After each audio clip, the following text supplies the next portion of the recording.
दिल्ली का AI summit जो चल रहा है, ये एआई समिट है या फिर कॉमेडी समिट है? बिकॉज इसका ब्रॉडकास्ट इतना थर्ड क्लास है, किसी ने राइट्स नहीं खरीदे हैं, ऐसे किसी रैंडम यूट्यूब चैनल पे ये स्ट्रीम कर रहे हैं, बगल में किसी का फ़ोटो आ जा रहा है, कोई डायरेक्टर है पता नहीं क्या है, बैकग्राउंड में आवाज़ें आ रही हैं, कोई भी कैमरा एंगल दिखा दे रहे हैं, कभी किसी का रिंगटोन बजने लग रहा है और कभी आवाज़ ही नहीं आ रहा। This is just embarrassing. आप अपने दुनिया का सबसे मोस्ट इम्पॉर्टेंट थिंग को आप होस्ट कर रहे हैं।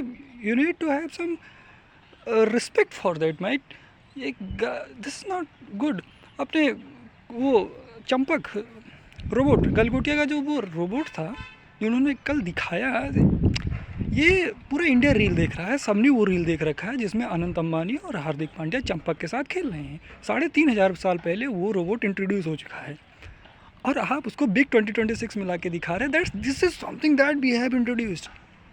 और एक क्वेश्चन जो हरदम पूछा जाता है कि एआई जॉब खा जाएगा, एआई जॉब खा जाएगा। क्यों नहीं खाएगा? कुछ चीज़ें होती हैं जो आती हैं जिनको हमें एक्सेप्ट करना होता है एंड उसमें हमको इन्वॉल्व होकर नई नई चीज़ें करनी होती है, हमको खुद प्रोडक्टिव होना पड़ता है। ये क्वेश्चन बहुत सिली है कि एआई जॉब खाएगा। वो खाएगा। कॉर्पोरेट पूरी दुनिया चला रही है, कॉर्पोरेट जो चाहेगा वही होगा। नारायण मूर्ति ने कहा था कि 72 घंटे हमको इंडिया में काम करने चाहिए, हमको करने चाहिए कि हमको पैशनेट होना पड़ेगा। आप कोई नई चीज़ इनोवेट नहीं कर रहे हैं, लीडर्स के नाम पे आपने उन्हीं को बुलाया है जिनका चल रहा है, उनको ना बुलाना से कोई फ़र्क नहीं पड़ता है। वही अल्फ़ाबेट और ओपन एआई उनको बुलाया बीच में।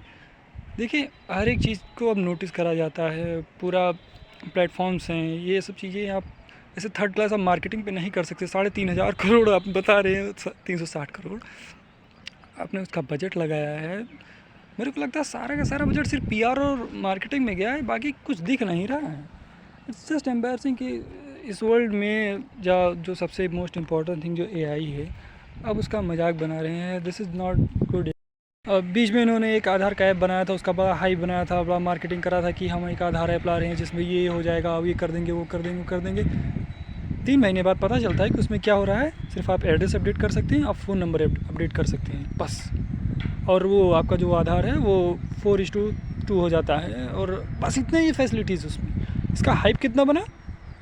पूरे 2-3 महीने इसका हाइप चला था। संचार साथी जो इन्होंने ऐप एक बनाने की कोशिश करी थी, उसका ईमेल खुद जीमेल पे रजिस्टर्ड है। आपके पास खुद का डोमेन नहीं है, आप लोगों को प्राइवेसी सिखाएंगे। एक जैसा आपने आधार का ऐप बनाया है वो ऐसे चलता फिरता कोई भी वो ऐप बना देगा। जो ऐप जो खुलता है ना, जो उसका एनिमेशन है, थर्ड क्लास है, निहायती थर्ड क्लास।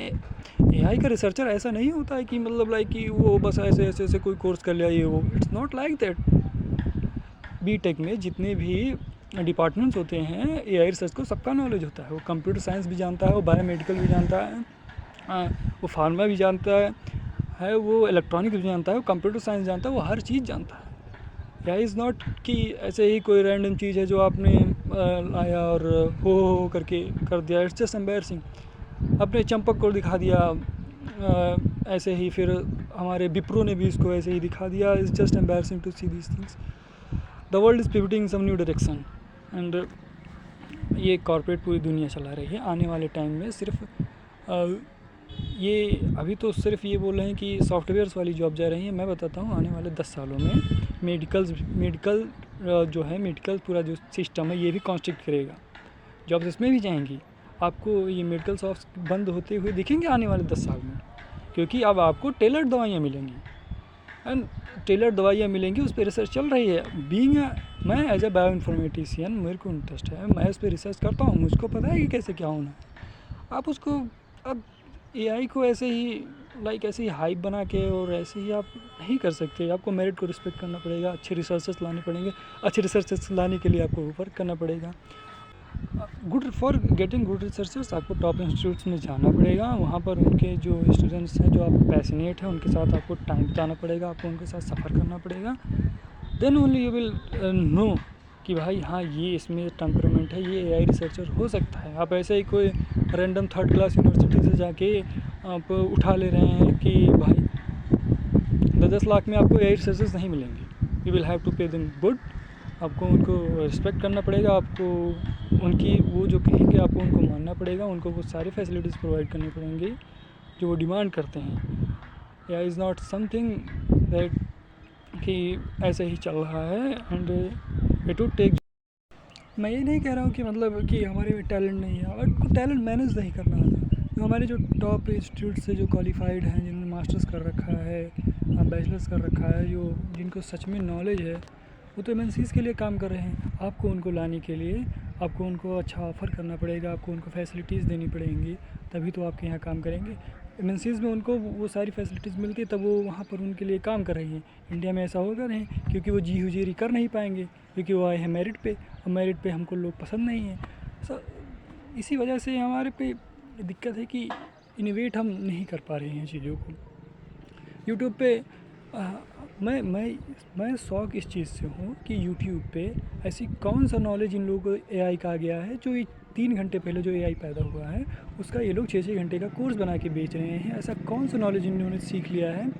इनको लगता है कि मतलब ये पैकेजिंग बहुत बढ़िया करते हैं कि हम एआई सिखा देंगे, ये कर देंगे। इनको लगता है सिर्फ एआई मतलब होता है कि फ़ोटो, वीडियो, पीपीटी ये सब बना लेना, यही एआई है। थोड़ा ऊपर उठो, आप अपनी ब्रांडिंग ठीक करें। आप जो सिखा रहे हैं आप उसको ऐसे लिख के बताएं कि हम इसको अच्छा एआई से हम ये सिखा।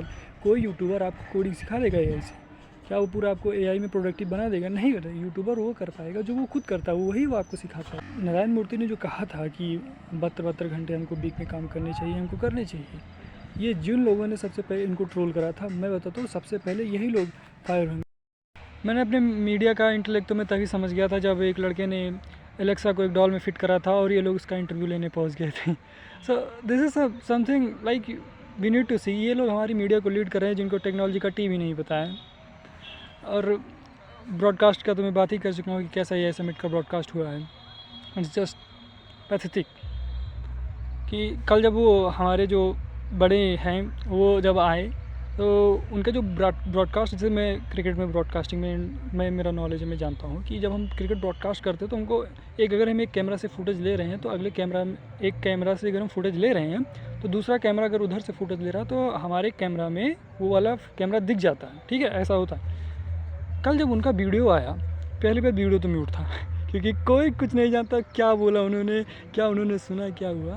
पर लोगों इतना तो हमको पता चल गया, चारों तरफ से उन्होंने कैमरास फिट कर रखे थे, इतनी परफेक्शन से वो वीडियो शूट हुआ था। कम से कम 10 एंगल्स थे। इतने एंगल्स तो हम ब्रॉडकास्ट में नहीं इस्तेमाल करते जितने एंगल्स उस वीडियो में थे, और एक में भी एक कैमरा नहीं दिखा। सिर्फ इसको कहते हैं प्रिसीजन। इतना प्रिसीजन अगर आपने लगा के वो समिट को ऑर्गेनाइज़ करा होता तो we would have been proud. उनको अप्रिशिएट करा जो हमारी यूथ को कंट्रोल करते हैं, जिन्होंने पूरा एल्गोरिदम बना रखा है, सबको बिजी रखा है। कोई कुछ दिखा रहा है, कोई कुछ दिखा रहा है, कुछ भी चल रहा है, कुछ भी कंटेंट अपलोड हो रहा है, लोग ब्रेन रॉट कंटेंट देख रहे हैं, पूरा यूथ इन्वॉल्व है, एल्गोरिदम पूरा यूथ को कंट्रोल कर रहा है। आप ऐसे लोगों से आप साइंटिफिक टेम्परामेंट कैसे एक्सपेक्ट कर सकते हैं? वो बढ़िया अपना, उनको पता है कि ये सब कंटेंट वालों से हम पैसा नहीं निकाल सकते, तो पैसा नहीं निकाल सकते तो इनके पास क्या है? तो इनके पास टाइम है। तो ये हमारा पूरा टाइम निकालते हैं, हमारी ह्यूमन एक्टिविटीज़ को कंट्रोल करते हैं, और ये इन्हीं एक्टिविटीज़ को इस्तेमाल करके खुद से इनोवेशंस एक्सपेक्ट नहीं कर सकते। जो 24 घंटे बिजी हैं, जिनको आपने अप्रिशिएट करा, उन्हीं के द्वारा बनाए गए एल्गोरिदम द्वारा वो कंट्रोल्ड है। हमारी ह्यूमन एक्टिविटीज़ का वो इस्तेमाल करते हैं, हमारे डाटा को वो ले रहे हैं, और तो आप उनसे कैसे इनोवेशंस एक्सपेक्ट करेंगे? हमको लोगों को स्क्रैच से बिल्ड करना होगा, उनमें साइंटिफिक टेम्परामेंट डालना होगा, तब जाके हम लीड कर पाएंगे। हर चीज़ में हम लीड कर सकते हैं अगर हमारे पास वो यूथ हो, वो लोग हो जिनके पास इतना टेम्परामेंट हो,